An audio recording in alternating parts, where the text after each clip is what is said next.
الحمد لله رب العالمين، والصلاة والسلام الأكملان الأتمان على أشرف خلق الله سيدنا وحبيبنا محمد صلوات ربي وسلامه عليه. أما بعد، إخوة الإسلام والعقيدة، السلام عليكم ورحمة الله وبركاته. muna kara gode ma Allah Ubangiji madaukaci sarki wanda ya kawo mu wannan rana mai albarka, rana ta uku cikin daren nan na 20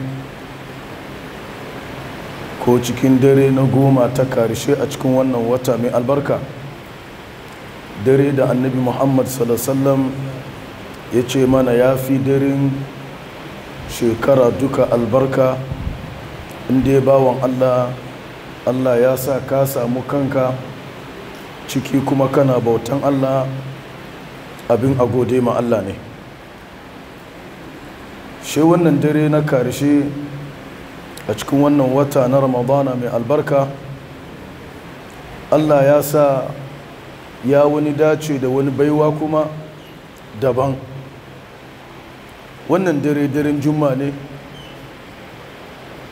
kuma ya dace da daren 23. Wannan daren 23 yana dacewa kuma da cikin dare da aka samu ba za samu dare mai kauri wanda daban yake a cikin wanga kwanuka 10 da ya saura da yake wannan dare ba, shi dai in ba daren Lailatul Qadr bane. Kuma malamai suna anin kai kara suna gani ya yi wannan zamo daren Lailatul Qadr saboda ababa da ya hadu a ciki a lokaci daya.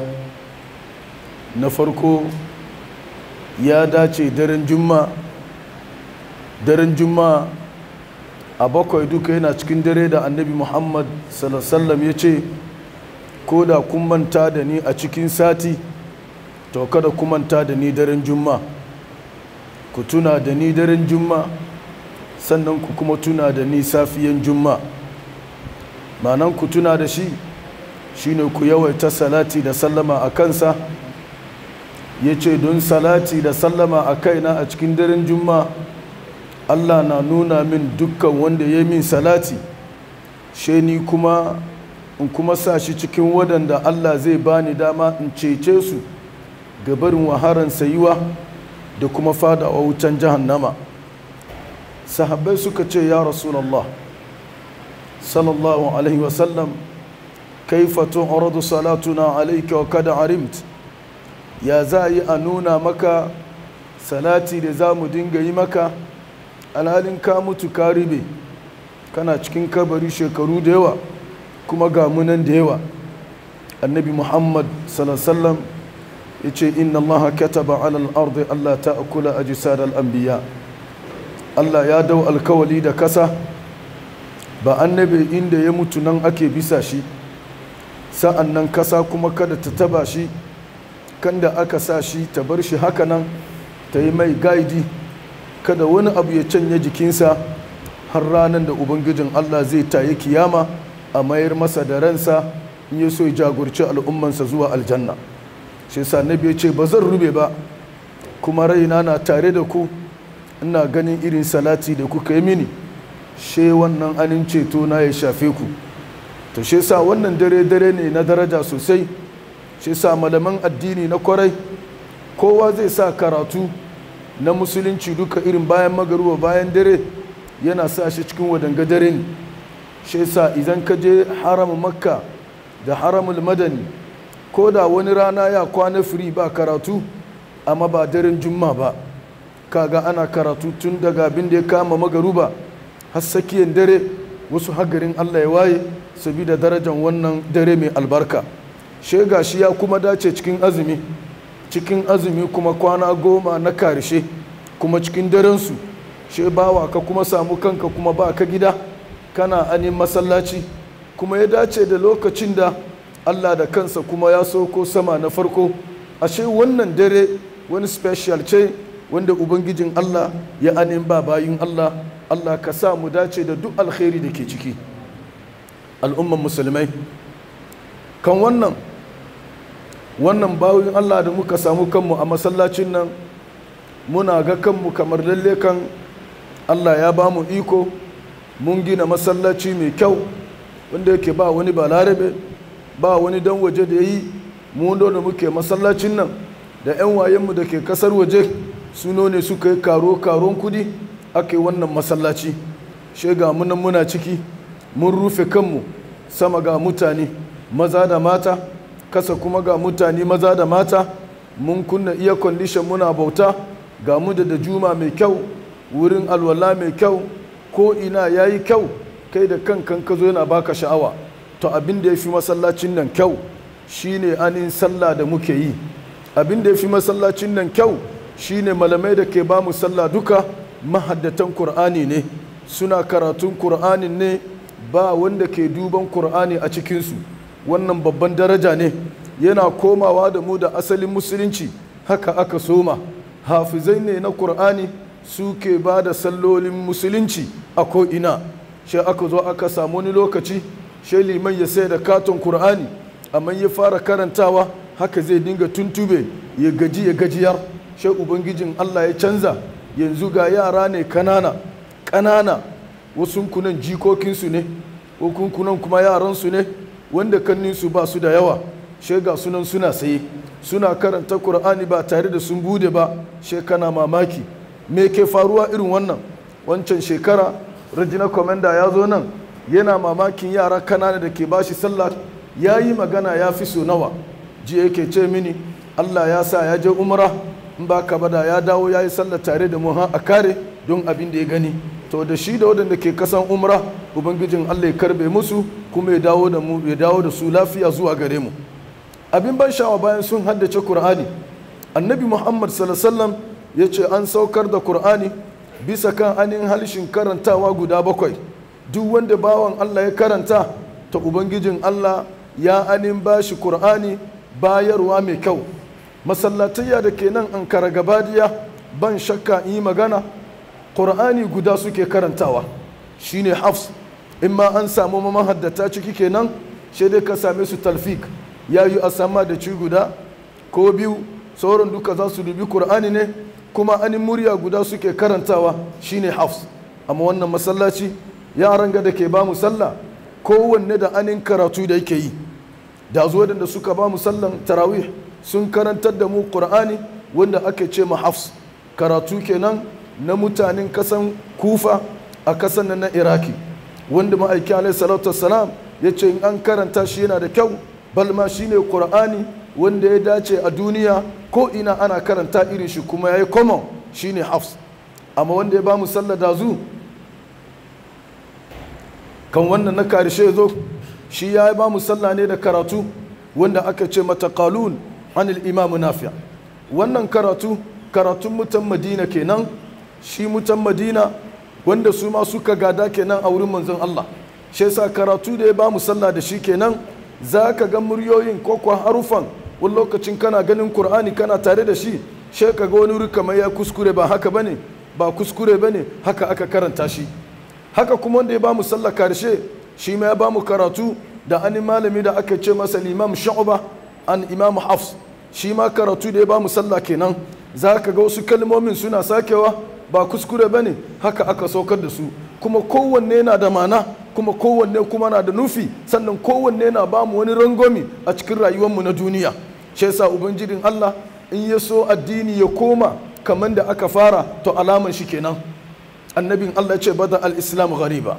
musulunci ya soma yana bako wasa ya'udu ghariban kama bada kuma zai koma kuma yana bako shi yasa alama na nuna cewa kiyaman ta kusa don da annabi ya zo haka ke karatu ka je nan ka je an karanta shu'ba nan an karanta khalaf nan an karanta khallad nan an karanta bazzi nan kumbul nan ibn kathir gashi ne a ko ina she gashi nan da addini ya zo kai sakiya duka aka zo aka manta da shi yanzu da za shi karshe an kuma soma dawowa da shi in ka je kuma shi za ka ga mamaki ana karatu kala-kala iri-iri abin zai baka sha'awa shi yasa bawan Allah yanzu abin ya zo da sauki kaka yi wasa kai ka anin wayi gari gidanka tun daga farko alkarshe baka samu hafizi daya ba har aje kiyama a taro maka kakanni ba malami, a taro jikoki ba malami, a taro diya ba malami, a taro tabakunni ba malami, gaskiya danjinka ba ku yi kokari ba za ku ga farin ciki ba. don waɗanga yara da kuka ganin su kowannen su na da chance a gun Allah.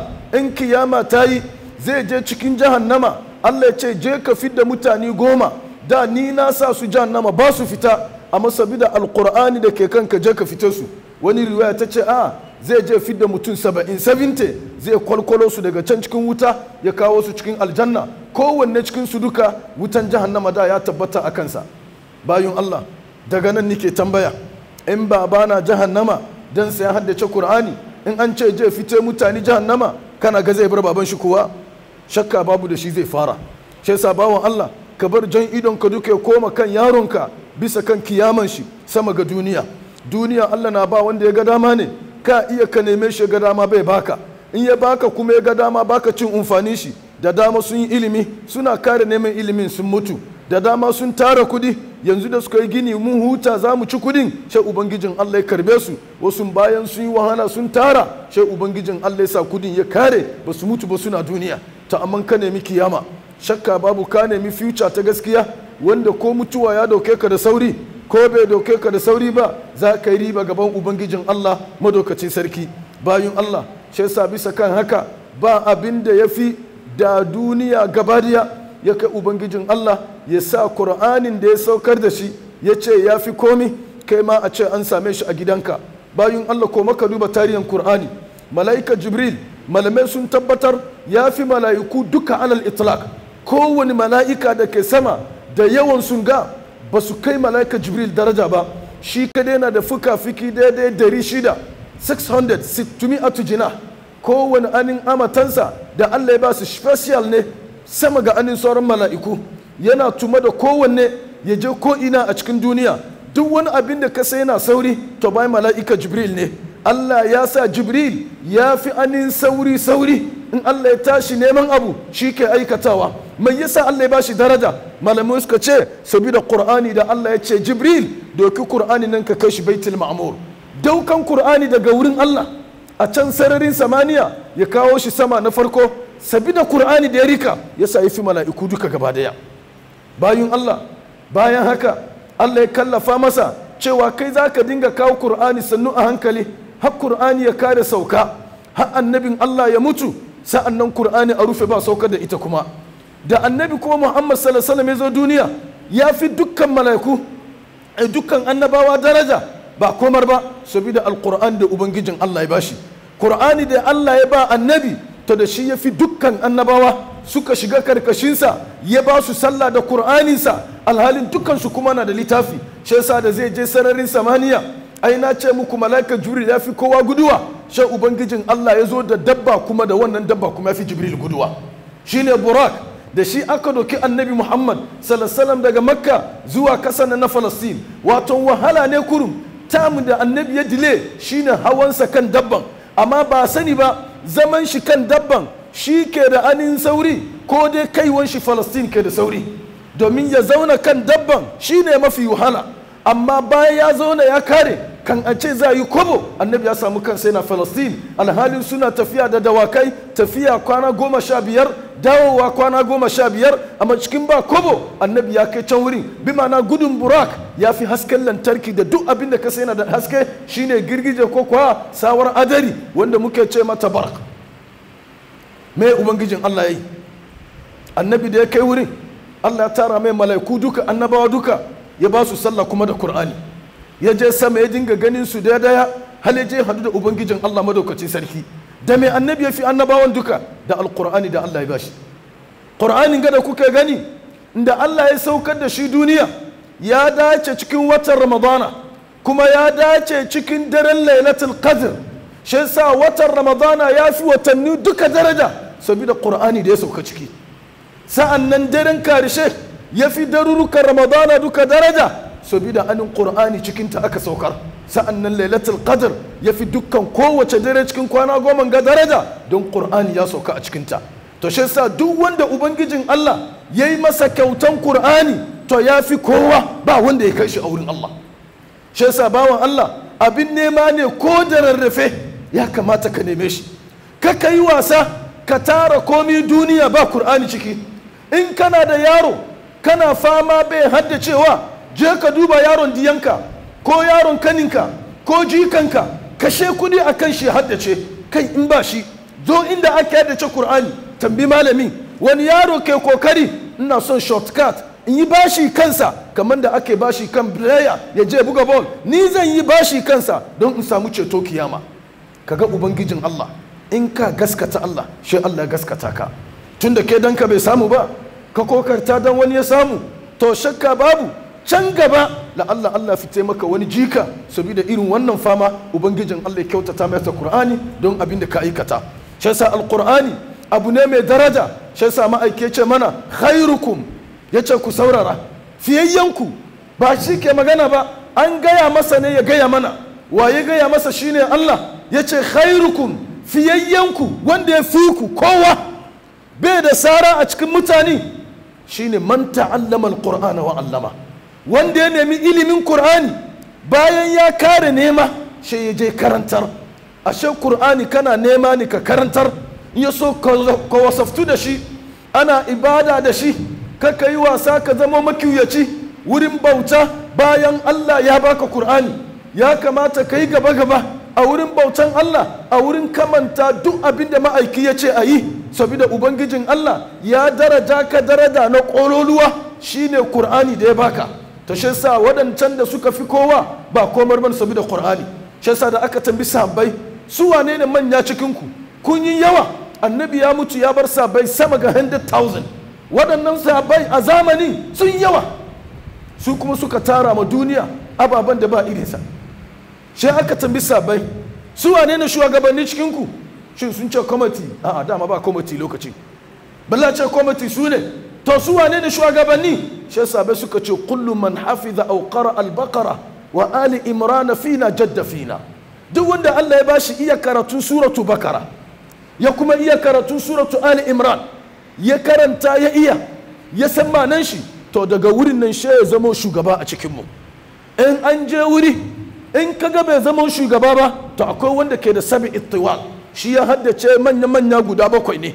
In an kai wurin, in kaga mai manya-manya guda 7 shi kuma bai samu daraja ba, to akwai wanda ya haddace rabin Qur'ani ne. In kaga an kai wurin mai rabin Qur'ani bai samu ba, to akwai wanda dama ya haddace Qur'ani ne duka. Kun san irin mutuwa da aka yi gaban manzon Allah annabi Muhammad sallallahu alaihi wasallam ranar yakin Uhud ya bisa sabansa 70 an kashe su, an suka, an babbare su, sa'annan suka mutu a cikin yaki da ana yi ba fama, ana yi ba ja da baya.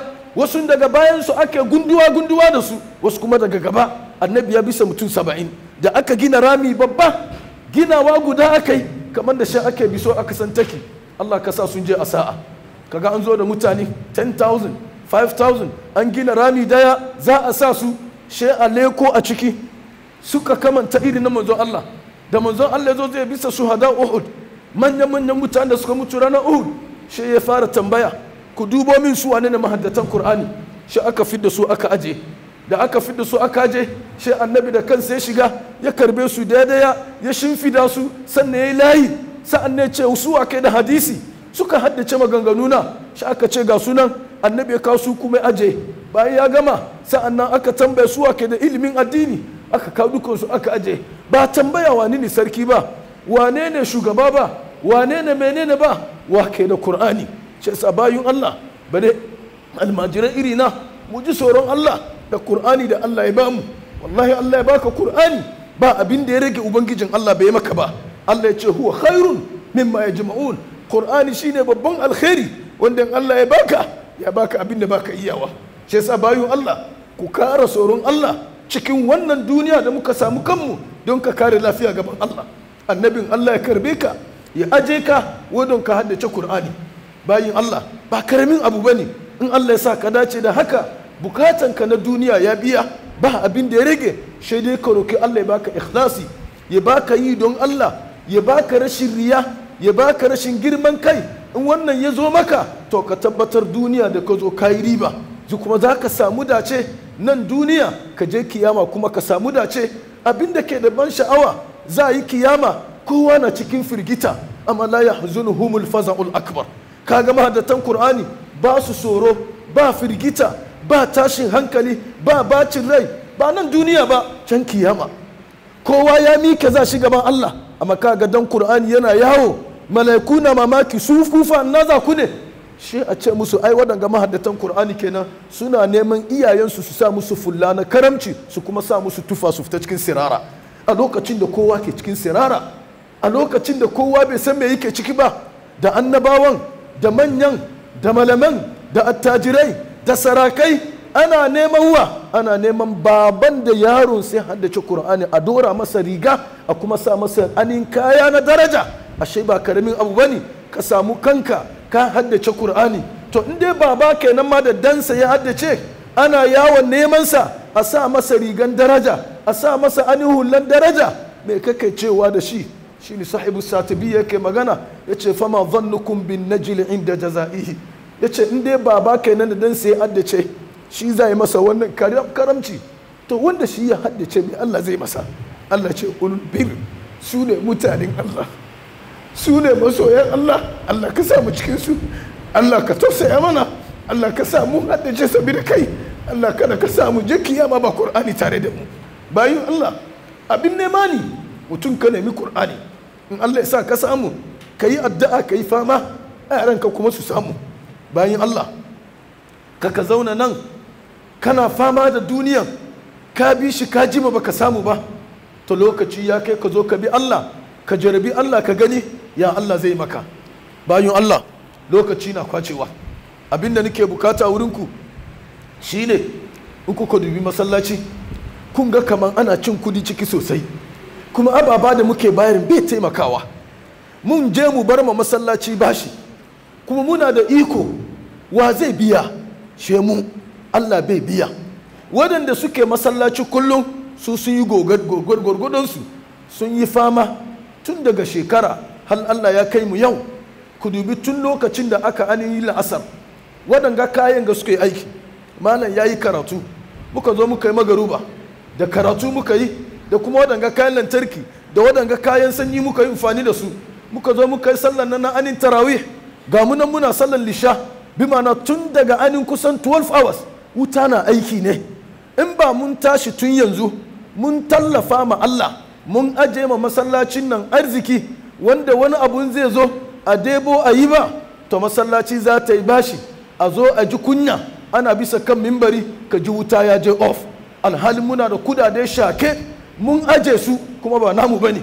Annabi ya ce mutum na ce mali mali, ya ce makaryaci ne kai in ka ce kana da kudi kaza, miliyon ɗaya ne na dala kaza, ko kudi kaza nike da shi, annabi kai makaryaci ne, baka san me aka ce ma kudi ba. Kudi shine wanda ka ci ka je bayan gari ka zubar, to naka kenan.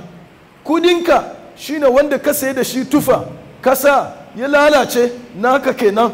Amma kaga wanda ka bari abu biyu ne, in ma kudin wani ne ka rika, an wayi gari wata ran a ce jiya she mai kudi ne, to mai kudi ya zo karbi abin shi, bi ma'ana ba ka riba ba. Ko kuwa ba mai kudi zai karbi abin shi ba, kai ba za ka ci ba ka tara, ka bar ma'anin wawayen magada su zo su gade ka, su bata maka anin gidanka, su bata abin da kake da shi na daraja, a wayi gari kudin ma ba shi kuma. A wayi gari inda kai ka tara kudin da wahala, da kan da kake cin shi da lissafi, su cin shi cikin haramu, su bata shi, su talauce, su yi wahala, alhalin da kana tunanin kada su yi wahala. Muddin ba Allah ce kada su yi wahala ba, ko me kai ma yaranka karya ne, tara musu duk duniya. Muddin ba Allah kai mai gaskiya ba za ka samu dace ba. Shi yasa bayan Allah wanda kenan ya san Allah ya yi masa baiwa, ya ba shi arziki, wannan daren juma'a ne, sadaka cikin wannan dare ya bambanta da sadaka cikin kowane dare. Asali cikin azumi duka in ka ba da kobo ana baka darajar 1000 ne. 1 seedin ka na sai matsayin 1000, haka 10 seedin ka na sai matsayin 10,000, haka 10,000 ka na sai matsayin 1,000 ka na sai matsayin 100,000. Haka ne Allah ke linke maka, sa'an nan Allah ya ce hum darajatun inda rabbi, zai kuma samu daraja na hawa a wurin ubangijin Allah madaukacin sarki. Shi yasa bayan Allah mutum biyar nake so tsakani da Allah, in ka san kana da iko, wannan kudi da zamu karbi ba fi sabilillah bane, sunan shi waqafi, mu aje shi a dinga karba ana sawa, ya zamani kai ma ko da kudin ya kare cikin lissafin Allah za a dinga sa maka su ne har da za ka da Allah. Shine aka ce ma waqf, ya fi sabilillah daraja, amma wanda ya fi dukansu daraja shine qard, rance. Karantar da kudi ka ba masallaci, ko karantar da kudi ka ba al'umma, ko karantar ka ba dan uwanka don yayi kasuwanci, yana da daraja ya fi kowanne. Lokacin da ka fi da rance ka ba mutum kasom, ba shi kudin kaza tun bai karbi ba, Allah ya tani shi ya kai 700. Ai wadancan 10 ne, shi yana zuwa 700, 700 automatically. Sa'an nan ya shiga hannunsa, she ya juya kuma kowane yini kamar irin shi ka bashi. She ya zo ya kai ranar biya ya kasa biya, sai ka ce masa tafi, in Allah ya baka sauki ka kawo, to kowane rana wannan kudin zai koma kamar ka bada sadaka ne. Ran da aka samu aka baka, she ka karbi kudin, wannan qaradi yana baka lada haka hadu da Allah. In kuma ba samu an baka ba, ka ce to shikenan na yafe maka, to ubangijin Allah ya ce na ji kunyanka in bar laifinka guda cikin littafi, she ni ma Allah na yafe maka. She sa bayun Allah ya kamata mu taimaka. Mutum 5 a bani 1000 sakani ga Allah, ka aje ma masallaci. Dama da kun ga kan da masallaci ke, kun san waɗanda ke kula da shi suna kokari, kuma Allah ya yi su haka don su yi kokarin. Shi yasa yake baka sha'awa, yana nan yanzu ka ce gashi, in ka gaskata Allah kuma wurin ba Allah abin da yasa za ka bashi, kai ma ka gaya ma Allah, Allah ga 1000 Ghana zan baka cikin wannan rana mai albarka, daren Juma'a da kana nan yanzu haka sama farko kana ganmu, annabinka kuma wai yana ganin mu, shi sa mu yawaita masa salati. Shi yasa gashi na baka, kuma cikin azumi, kuma cikin gwana 10 karshe. Farkon abin da nake so wurinka Allah, ka dace da lailatul qadr, ka kuma sa in dace da anin ‘yantawa ga barin wuta, kuma ka sa wannan addu'a ya shafi danjina, tun daga matana har yarana har iyayena. Allah kan da ni da su muke jin dadin juna a nan, Allah ina son ka hada mu haka aljanna mu ji dadi. In ka ba Allah ka gaskata Allah, to ubangijin Allah kuma zai gaskata ka. Shi yasa wane ne na farko? Ka san Allah ya baka, kana da iko. Allah ce in tubudu sadaqati fa ni'mahi, in ka nuna ka ce ni na bayar, Allah ce ni'ma ne, ni Allah ina farin ciki da haka. Domin inda ba nuna mana ba, da ba za mu samu labarin Abubakar ya bada kudin shi duka ba, da ba za mu samu labarin Umar ya bada rabi ba. Ashe nunawa alkhairi ne, rashin nunawa ma alkhairi ne in ka ji tsoron riya. To amma in ka nuna don wani ya kwatace ka, balle irin zamanin mun ga yana da kyau, in ka bayar kuma sai ka bi shi da addu'a, Allah ka kiyaye da riya. Wane ne na farko? Allahu akbar. Allah ya maka albarka, Allah biya maka bukatunka, Allah ya sa wannan addu'a da muka yi na ka dace da lailatul qadr, kuma ya yanta ka gabarin wuta, da kai da iyayenka da mata da yara ku hadu aljanna ku yi farin ciki. Allah ya maka haka, ku ce amin. Allah ka yi musu haka, ku ce amin. Na samu na farko mutum 5 nake so. Wane ne na biyu? Sakani da Allah, ka ce an ba da 1000 Ghana domin wani bashi da zai zo gidan Allah a kau da kai gashi. Bayun Allah, waye wanda zai yi wannan? Kuma kun san akwai bashi, tun da wutan lantarkin ba namu bane. Shi yasa wane ne na biyu? Muna wannan kuma zan koma Allahu akbar. Allah saka maka, Allah biya ka da aljanna, kuma irin addu'a da muka yi ma wancan, Allah sa ka dace da lailatul qadr, ka kuma dace da hutu da kai da ahalinka ku hadu gidan aljanna. Na samu na biyu, sauran na uku. Kan mu kai na uku bayin Allah, akwai wasu suna cikin mu, ya je kiyama cikin failin shi bai da jumma ko guda, bai taba sallar jumma ba, amma kowane jumma ya zo. Shin kai mamaki ya an kai, don shi kullun zai zo liman na kan mimbari. In dai baka taba riga liman mimbari ba, ta ka buku kanka baka taba jumma ba, don ba shi cikin failinka. Annabi Muhammad sallallahu alaihi wasallam ya ce ranar jumma, tun daga lokacin da aka gama sallan alfijiri, malaiku na masallaci suna maku waɗanda ke zuwa. Wani ya zo a bashi ladan rakumi, wani ya zo a bashi ladan sa, a bashi ladan rago, ladan akuya, kaza, kwai, har lokacin da liman zai hau kan mimbari, da liman ya ce assalamu alaikum, malaiku ke fara hansa wa alaikum salam, shi su zo su zauna su rufe fayil. To lokacin wanda ya zo duka zafar ya zo ya yi. Nawa muke zuwa wannan lokaci? Kana zaman banza fira ne kurum, ka zo ka iska liman ya yi hutuba ya kare, wani lokacin ma da gudu za ka zo sannan ka samu raka daya, shi kana ga ka samu jumma, za je kiyama ba komi cikin lissafinka. To shi sa bawan Allah, in ka san kana wasi da jummanka, to wanga jumma chance ne. in yau ka samu jumma to kaman kana da jumma 1000 ne, to kaga waɗanda suka wuce duka baka yi ba to 1000 ga kaga ya cover. Don samun jumma 1000 ai shi ka shirya. To shi sa darajar jumma yau yana baka ladan jumma daidai 1000. Shi sa ka yi leti duk inda kake wurin aiki ne, nan gida ne, inda kake sallan jumma yi kokari ka tabbatar ka riga liman. In kaga za ka yi leti kana da nambar liman, kira shi ka ce yan kuri girani bari in shigo masallaci, kaka bari ya wuce ka yau, domin samun irin wannan rana akwai wahala. In ya so shi mai hakuri, in ka zo ka shigo ka zauna sa'an nan ya hau ya yi sallama, to lokacin za ka shiga cikinsu. Kuma Allah ya yabi masu jin hutuba ya fi waɗanda ke sallah. Ya ayyuhan ladhina amanu idha nudiya lis-salati min yawmil jumu'ah, Allah ce fas'au ila zikrillah. Ya ku mu'minan kwarai, idan aka kira sallah ranar juma'a ku yi gaugawa zuwa ga ambaton Allah. Kaga bai ce ku yi gaugawa zuwa ga sallah ba. Ambaton Allah shine hutuba, sabida hutuba yasa aka yanka raka biyu aka yar, aka ce ku yi biyu ku ji anin hutuba. Shi yasa aka ce in mutum kana jin hutuba in ka yi magana jummanka ya bata, domin magana cikin hutuba kamar magana ne cikin sallah. Shi yasa bawan Allah ka yi kokari ka zo da sauri.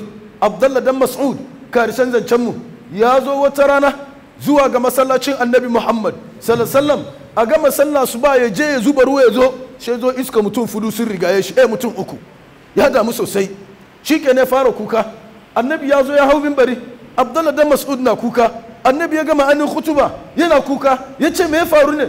Ya ce annabi na dauniya ba zan taba leti ba, tun ran da ka ce mana wanda ke zuwa sauri jumma to haka zai je gaban Allah da sauri ya je ga Allah in kiyama ta yi. Shai na dau alkawari ban taba leti kuma, amma da na zo na suka mutum uku sun rigaye ni, to wannan shi yasa ni kuka. Kai ba mutum uku ba, layi 10 sun rigaye ka, hali ciki ma baka samu ba, waje kake makale kana sallah kana duban kowa, sun sa yana kuwa kana jin su, motoci na kuwa kana ji, ba hankalinka ma cikin sallah, don ba ka yi tare da masu yi a cikin masallaci ba.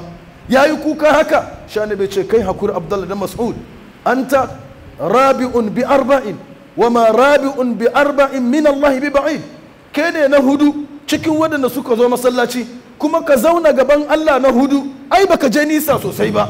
Bi ma'ana ga ka ga Allah na hudu, ai baka je nisa sosai ba. Shi sa ka ba kanka hakuri, Allah zai baka ladan niyya.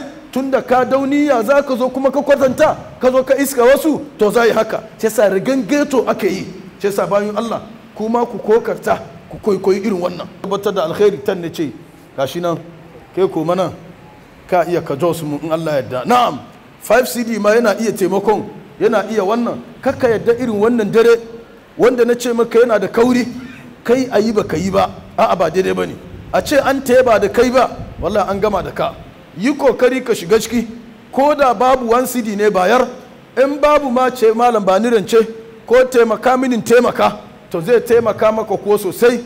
Allah ya muku albarka. Kuma kaka manta duk wani abin da ke damun danjinka na rashin lafiya ne, na talauci ne, na fitintinun zamani ne irin aljanai da wani ababa na rashin samun sa'an aure, dukka ka gaya ma Allah. In ka gaskata Allah, Allah kuma zai gaskata ka. Bayan Allah nan muka kai zancenmu, muna ani ma mamatanmu duka addu'a, kamar da za mu yi musu addu'a Allah ji kansu. Mamanmu mun bisa ta bai jima ba kan wannan shekara, ubangijin Allah muna tune lasiya mun gama sallah ka muka je wurinta, muka aninci abinci muka moru, ta ce yau ta fi kowa jin daɗi, ta fita tana iho tana ta sinkaya tana ba yara hadda bashi, ashe tana sallaman mu kenan. Amma Allah sa ta je a sa'a. Ga alaramma Abdullah almajirinmu ne, amma ya yi karatu har yanzu ya zama malaminmu, 29 years boy a Kumashi. Haka kurum cikin azumi ya ce ciki na an kai shi, aka ce oxygen yake nema, ana sa mai yana fitewa, ana sa mai yana fitewa. Da ya ji karatun Kur'ani kurum shi shurum, to kan a ce za yi koba karfe 10, Allah ya kiraye shi daren atani ya koma ga Allah. Malam Abdurrazzaq yana ba mu labari, ya ce lalle kan ya tabbatar wanda Allah ya bashi Kur'ani ya fi kowa. Ya ce da aka zo za yi sallah gawan Abdullah alaramma yaro 29 years, ya ce sawun farko sawun park ga da kake gani dukkan wadanda ke wurin mahaddatan Kur'ani ne. Ya ce nan na gano kama ashe gudanar muna da mahaddata. Ya ce malamai da kyar suka samu sawun, sa'an nan ga al'umma shi ta bi kan shi yaron ga kenan. Ta bayan Allah wannan shine abin da ake ce makaramci. In Allah ya daraja ka da littafinsa ya baka daraja da ba irinsa. shi yasa yau kuwa yau ta salati da sallama zuwa ga annabi Muhammad sallallahu alaihi wasallam faqumu ila salatikum.